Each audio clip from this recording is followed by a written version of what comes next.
Hey, good morning, guys. It's David here with From Military to Millionaire, and I'm here with Shawn McVicker.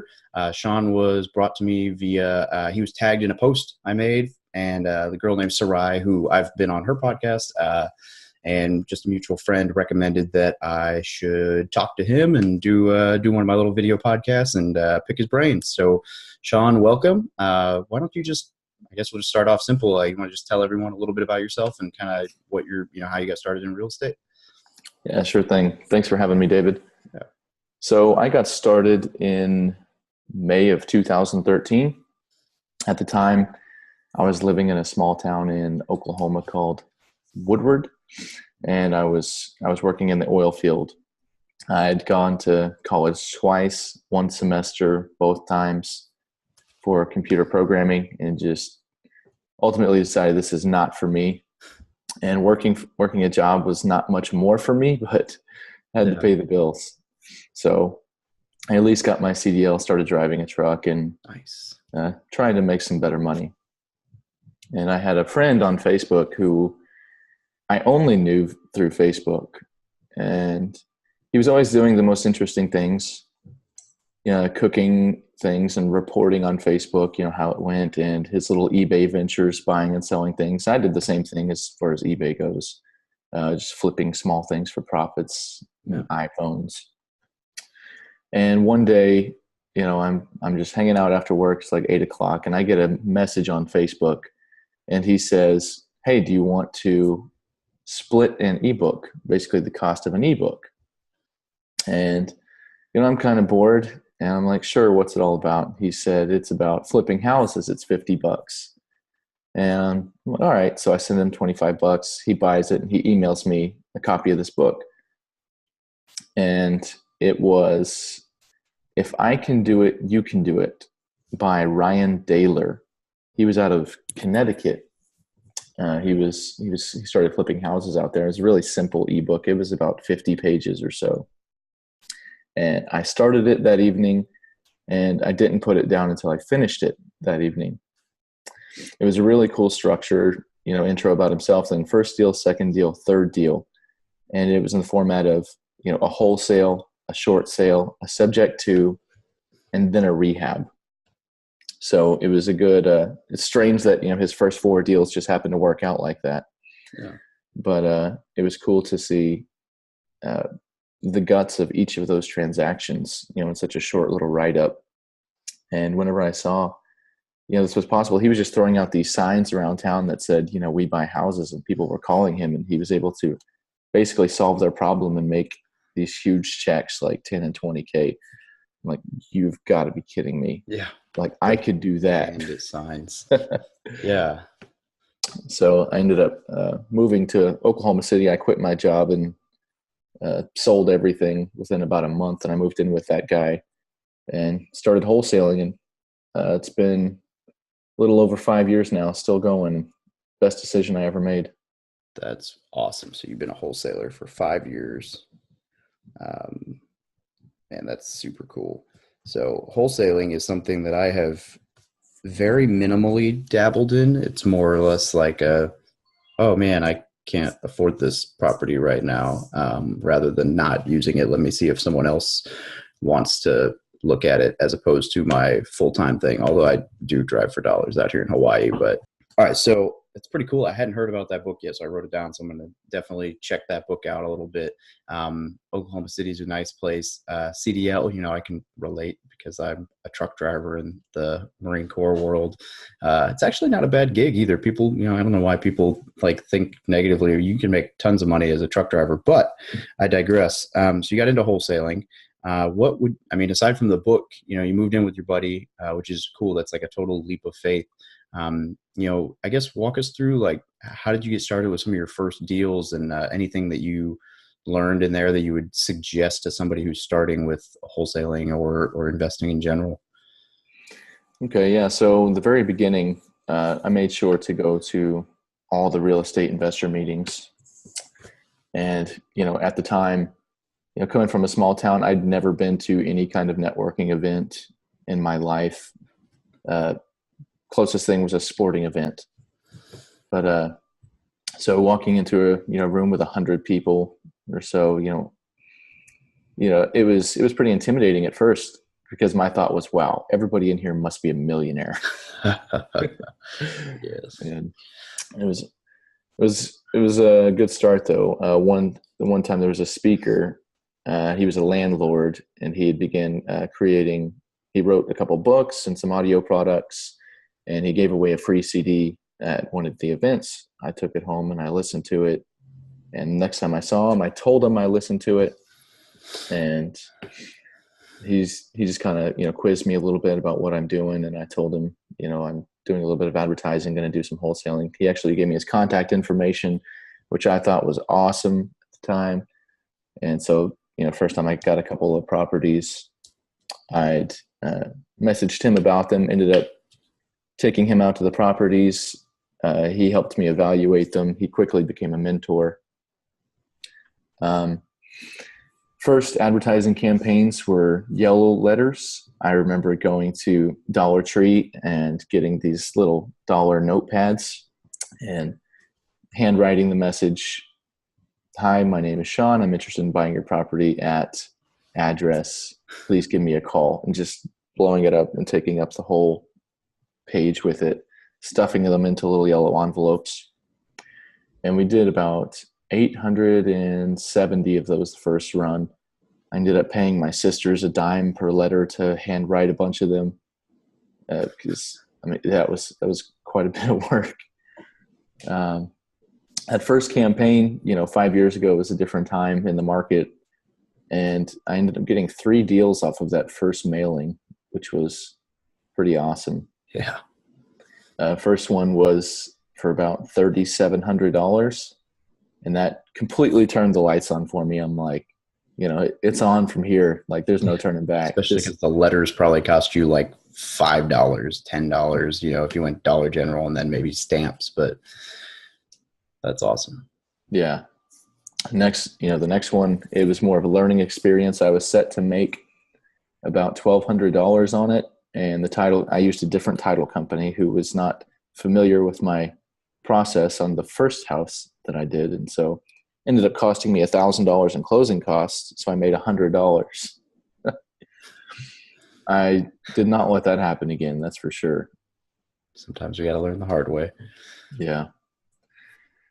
Then I quickly, I found a guy at one of the meetings. We just kind of hit it off right away. He was getting started as well. And it's like, well, why don't we just do this together? Looking back, not the best plan in the world, but that worked. So we decided we were going to be the best wholesalers in Oklahoma City. And so we're like, how do we do that? And we started by realizing the first thing was consistence and persistence. Like, that was our chant to ourselves, consistence and persistence. So we decided to do bandit signs. And we'd get these blank corrugated plastic signs from a local plastic manufacturer. And you can buy them online a lot easier. I think we were trying to save a few bucks. We get these signs with vertical flutes so we can stick a stake in them. Hand wrote on there, "Shawn buys houses," and then 432-1901. And we put out 100 of those every week for months. And then it became 200 of those every week. And, after 5 or 6 months, it just became notorious around town. Everybody was wondering who Shawn was. And it was actually, I was Shawn and my partner was also Shawn. So That's it was both of us. Spelled the same way, or was it different spellings of Shawn? Different spellings of Shawn in real life, but we put one spelling on the signs. Yeah. And it was fantastic because whenever you walk into homes of sellers, they had this familiarity, like they knew you just because they'd seen your name a dozen times. And with investors, yeah, my name's Shawn. Are you the guy from the signs? It was like instant rapport just because the familiarity. That's so cool. Yeah, so that was great. I hired Todd Toback out of San Diego in early 2015 to mentor me. He did a program for 8 weeks on blowing up your wholesaling business. And through that, I ended up making my first hire for an acquisition manager. So this was, 2.5 years in to wholesaling. That was really difficult at first, kind of letting go of the most important part of this business. But I had a friend actually contact me during that 8-week period when I'm supposed to be looking for someone to hire, using ZipRecruiter and putting up ads. A friend calls me and says, I've got this guy. He's really down on his luck. He's in your industry. He's looking for work. Do you think you could help him out? I said, I'll see what I can do. Give me his contact information. And a couple of days go by and I get a text message from one of my websites that said new lead. And there was, a name, phone number, and property address. I had a cheap little website set up for $600 with an SEO package from some guy on wholesaling houses full time. Everybody had told me, that was a waste of money, but I've made over $100,000 on that website since getting it. It is the ugliest little website. But you can't argue with a return on investment like that, though. Yeah. He optimized it pretty well, apparently, because it was organically at the top for a really long time. But I got a lead from the website, and I'm like, you know what? I'll just give him this. So I copy and pasted the text into a message to this guy that I got referred from my friend. I said, here you go. See what you can do. And I said, I think it needs to be below 45K. And he said, okay, I'll take it. And a few hours later, he said he talked to her, went on an appointment, and he's got pictures of the house. I said, well, did you get a contract? He's like, not yet, but we've got an agreement. I said, okay, where are you at? He said, well, I couldn't do below 45. I got below 35. I'm like, all right, good enough. Well, what do we need to do to get paper? He's like, well, I need some paper. So I met him down in Moore, Oklahoma with a contract, and we met the seller and got it signed up. Ended up selling that house. It ended up being the biggest deal I'd done at that time. We made $30,000 on it, and I promised him 20% commission. So I gave him whatever that is, $5,500 or something. Yeah. $6,000. Awesome. For those of you listening who live all the way across the nation, $30,000 as a wholesale fee in Oklahoma is a huge number in comparison to those of us who live like currently in Hawaii. I mean, the house market, the market in Oklahoma, Missouri, the Midwest is much cheaper. So when you're talking percentages, that's phenomenal. Yeah, it's pretty crazy. The after repaired value of that house was about $100,000, and it needed probably $15,000 in work. I mean, so got it at a really good price, made a really good spread on it. I was pretty blown away. I thought, maybe there's something to this whole hiring people thing. So to this day, that guy works for me and my business partner. We've been working together since mid 2015. And actually, this guy who did that first deal, I sat him down at lunch and I asked him, I said, what do you need to work for me full time? He said, I need to make $10,000 per month. And I said, well, I'll talk to you later then. It's going to be a minute. And I knew he was unemployed. A couple weeks go by and I'm talking to my business partner. I said, this is, too good to pass up. We've got to get this guy. And so we ask him to lunch again. And I say, what do you need to get by every single month? What's your bare minimum expense for a comfortable living? And he said, $3,500. I said, if I can guarantee you $3,500 per month, will you come to work for me? And we'll work on getting you up to that 10,000. And he said, sure, let's do it. So essentially for the first 6 months, we had to pay a draw of $3,500. But after that 6 months, he hasn't needed a draw since. And he himself has made some pretty steep commissions, in excess of $20,000 in a month. So it's been a fun ride. Yeah, that's That's phenomenal. And that I know, and you mentioned I guess kind of the awkward hiring point and some of the stuff in there. I think a lot of people get wrapped up on that. I mean, myself, I'm currently so on the like blog side, internet side, as I try to create this thing just to help teach. I kind of realized this last week that I got over my head as far as, I'm still full-time military, so I have a normal, I'd say 8-hour day job, but that'd be a lie. A very lot too many hour job. And I'm up, I mean, it's, 6:15 in the morning right now because this is my free time is like 4 to 6:30 in the morning. And so I've been looking into, okay, which of these tasks, bookkeeping and accounting and SEO and stuff, can I hire a virtual assistant for? Which can I do, whatever, just to mitigate all the admin stuff. And it's hard internally for me to say, oh yeah, that's an easy one that they can do. And then not to say, ooh, but what if, I might be able to do that better. And I've read all these books about not doing that and just hiring them. And I'm still like, this week, I'm literally like going through Google, like, do I really want to put the ad out there? And I'm going to put the ad out there, but it's like hard for me internally to say, I did my bookkeeping this week. And the whole time I'm doing it, I'm like, somebody could do this for me. Oh, but I don't know if I want to let them do this for me. And I'm like, it took me an hour and I looked at it and I'm like, I just wasted an hour. I could have been doing something important with. So I think it's good that you spoke to that because everybody, I think, goes through that. I'm experiencing it firsthand. But the guy definitely seemed to have given you a warm and fuzzy for why to hire him when he was able to negotiate a deal like that, which is awesome. Yeah. Yeah, we got lucky. Every hire we've made has been a referral from a friend. So we've had zero turnover. I say zero turnover. We let one girl go a couple of years ago who was doing our sales, our dispositions.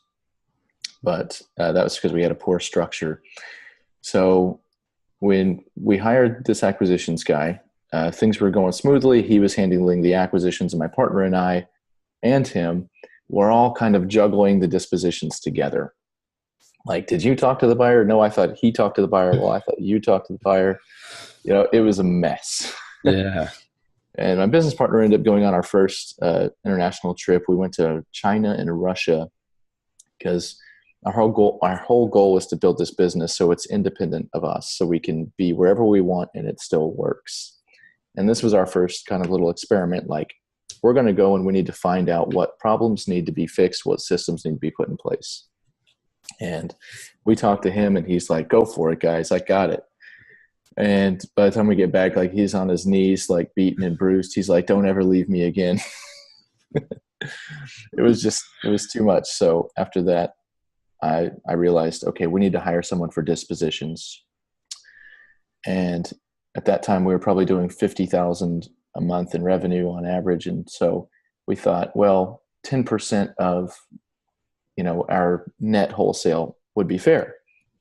And we're like, yeah, that's a good idea. It's a good wage for someone who's going to, need to, maximize our sales and, really be on top of things. And we did that for about 7 or 8 months, and freeing up the acquisition side and the disposition side gave us all the time in the world to work on systems and our marketing. And we very quickly, got to where we're doing over $100,000 a month. And that 10% got to be really steep. It's basically, $10,000 a month for an admin position. And we're like, we really need to reevaluate this deal. And so we got someone on salary with a, commission bonus, and really cut down the overhead on that one. Yeah. Before you start making like 300,000 a year and you're like, holy crap, or 300,000 a month in dispositions. And you're like, holy crap, this person's making more money than we are. Yeah. So, yeah, it was headed that direction. Yeah. So now we've got the same team in place still to this day. Everybody's rocking and rolling, and we're like, we're all a really good fit.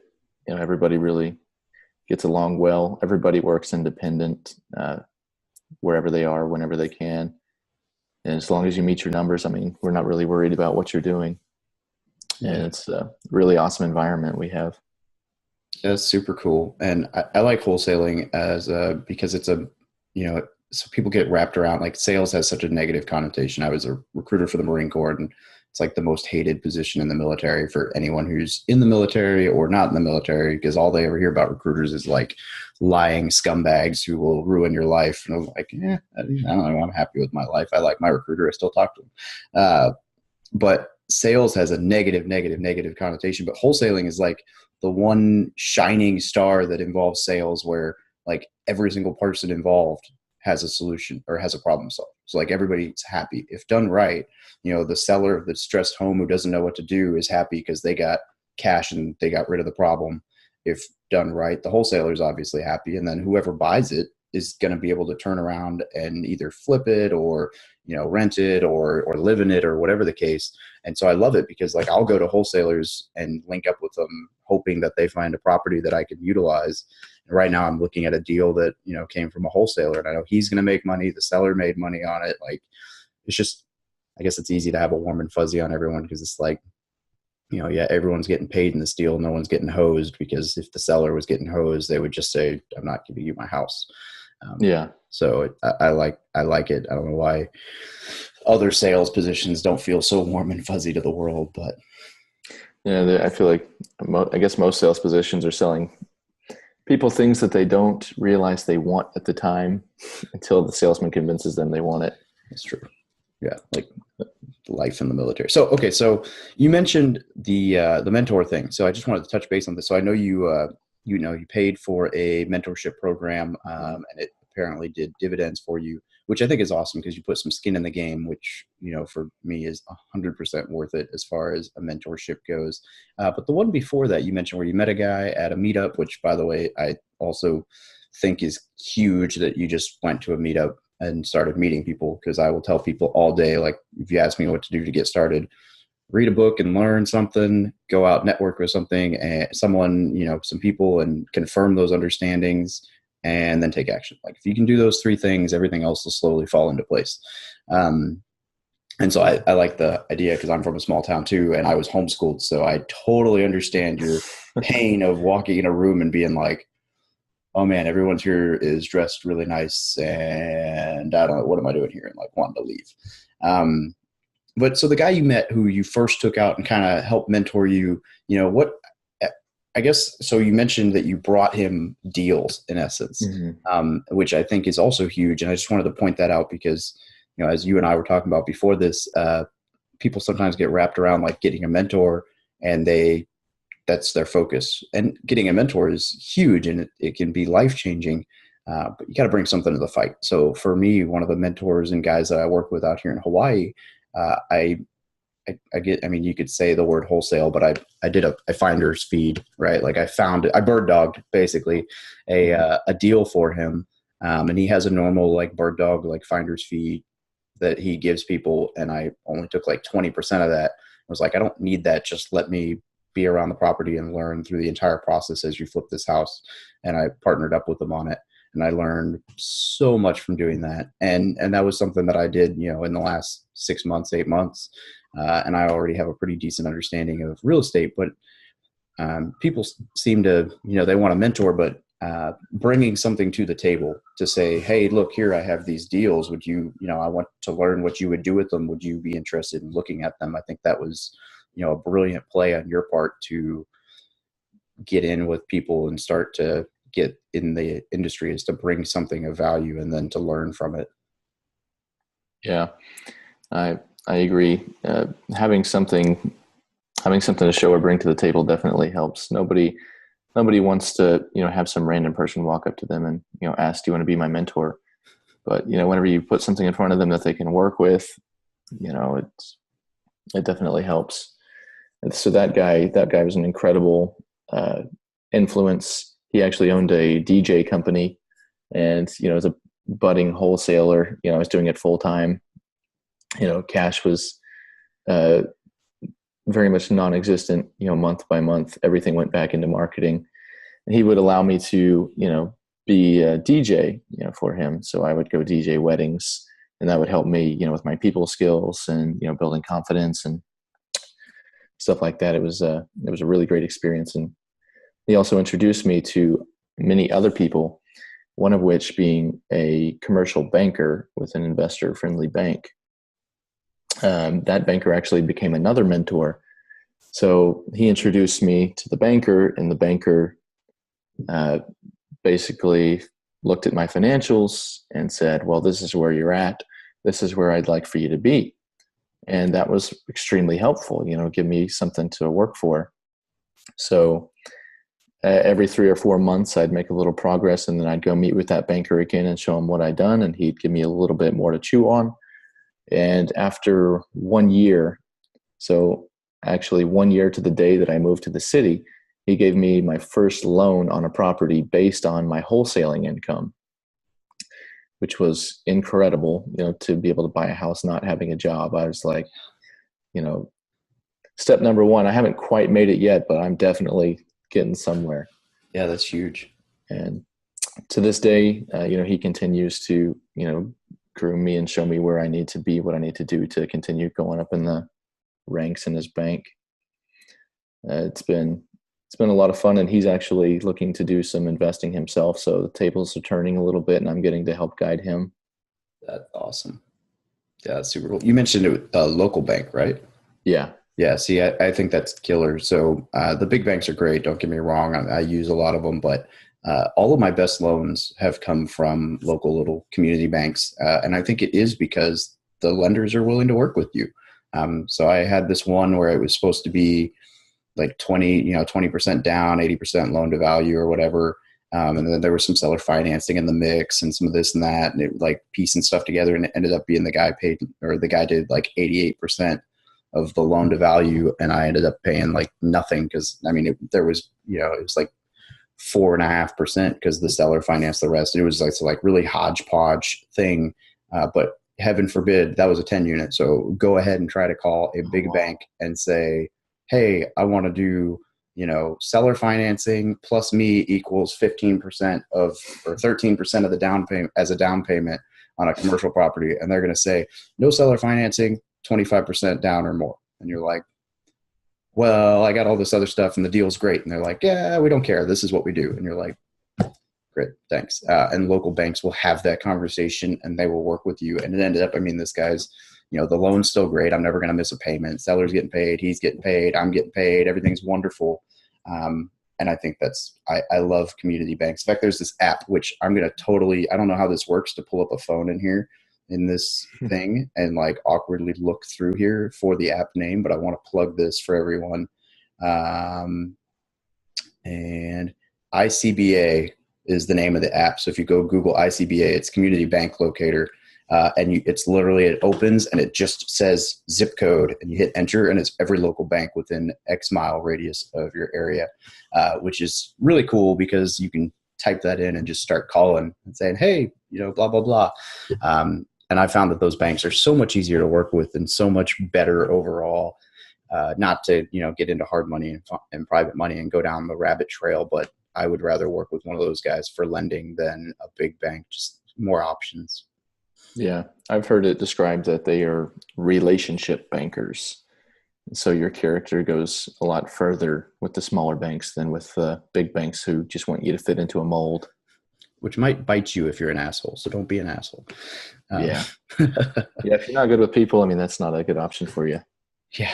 Well, if you're not good with people, you should probably try to be good with people if you're going to be in really any business that involves people like real estate. So I always harp on, working on yourself, right? Personal development and becoming a person. Like when people ask me about mentorship, obviously bringing something to the table, but I tell them you need to become a person that's worth knowing. If nobody likes you or you don't, you're that person where everything's always wrong and it's never your fault. Like nobody's going to want to work with that person. And the bigger they get, the less negative Nancy they want in their life. And they have the ability and the capability at that level to just cut that out of their life.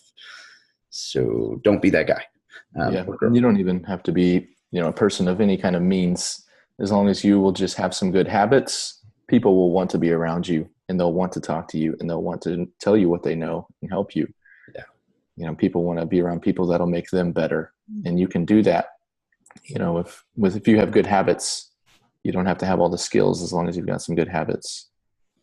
Yeah. So as you guys have grown, do you still do primarily bandit signs, or do you do more direct mail, or how do you kind of do? I mean, I would imagine you're big enough that you probably get a lot on your website now. What do you guys do for acquisition stuff right now? The majority is direct mail, and we do pay-per-click with Google. We've got a handful of websites out these days, uh, but primary is direct mail, secondary Google pay-per-click. Awesome. Hey, on that note, I'm gonna just plug.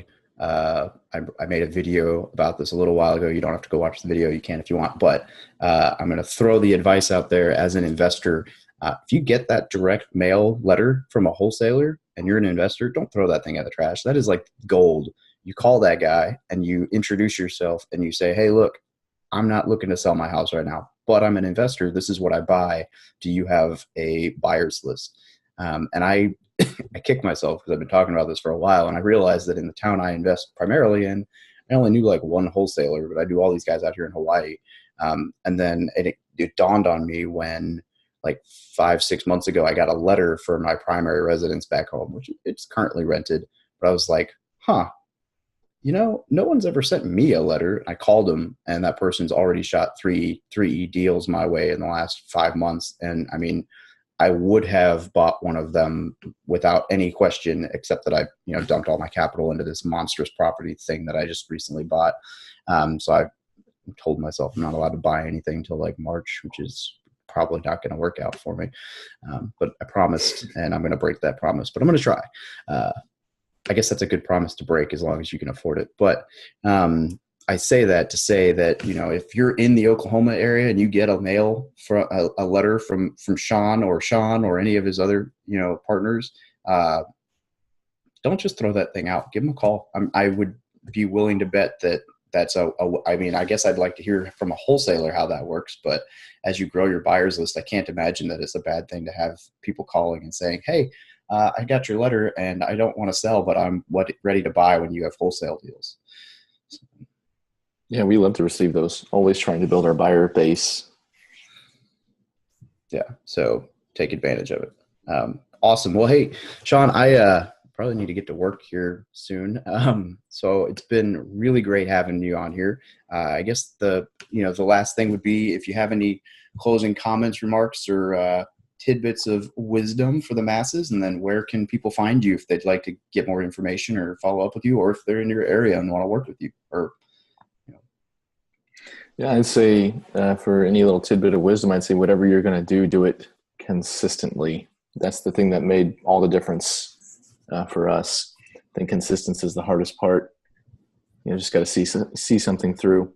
But if anyone wants to reach out to me, you can get me at my email, Shawn, SHAWN, at speedyhousebuyers.com. Speedy spelled with 3 E's, buyers plural. I like it. Speed. Nice. Awesome. Well, hey, Shawn, thank you again very much for being on the I say show. I think that's the word. Being on the TV, the computer, whatever. Yeah. The mobile device, as most of you will probably watch this. It's been great, and I hope you guys learned something from Shawn. Wholesaling is a whole different beast, and it is a awesome endeavor that can do very well for you. So I'm a huge fan of it.